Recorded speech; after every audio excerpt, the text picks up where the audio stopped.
Wednesday. We are back for another edition of Hashtag Diamond Writing by yours truly. My name is Ashley, spoken word artist, creative author, and other cool shit. As you guys know, we are in the month of July. Happy July. And we are doing all things healing this month. That is our hashtag. I don't have much to say, so I'm going to get into the writing prompt and my example.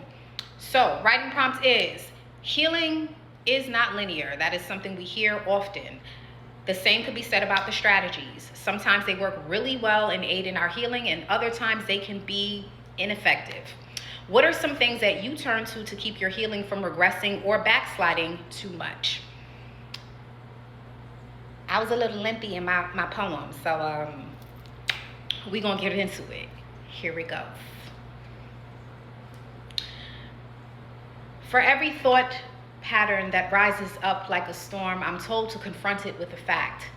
So when I think I'm not good enough, the truth is the situation actually wasn't conducive enough for me to show up as I imagined, as I hoped, as I needed, but I showed up anyway and did the best I could. Still, I'm a pro at dysphomisms.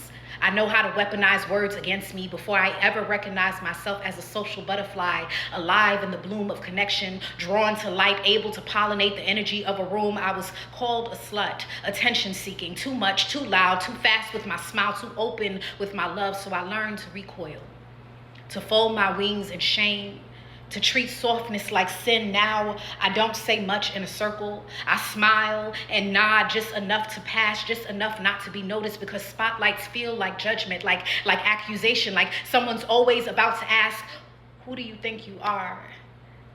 I don't star in my own thoughts.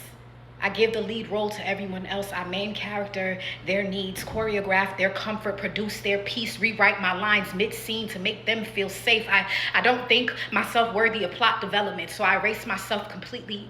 A ghost in plain sight, tell anyone who will listen what I believe they want to hear. What good is this brain if it's only been called broken? What good is this body if it's only been seen as blemish? Not brilliance, not love, just looked at, not held, just handled, not honored, just tolerated, bought, borrowed, depending on who was watching. And there I go again, running with thoughts that aren't facts, letting shame ride shotgun, letting silence rewrite the narrative, letting other people's voices get the final word in my own damn story. Sometimes it happens before I even realize. A single trigger opens the floodgates and I'm drowning in self-doubt that doesn't belong to me, belief systems inherited but never questioned, internalized abuse wrapped in the language of modesty, respectability, or don't be too proud. I forget.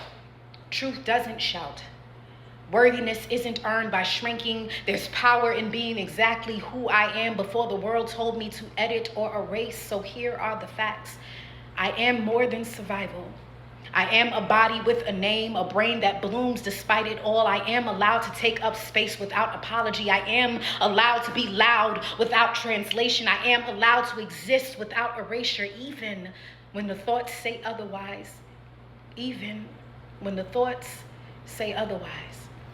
All right, so once again, the writing prompt is, I want you to consider some of the strategies that you have been given, and what are things that you turn to in your healing journey that keep you from regressing or backsliding. And then when you're done, you'll hashtag it Diamond Writing Healing.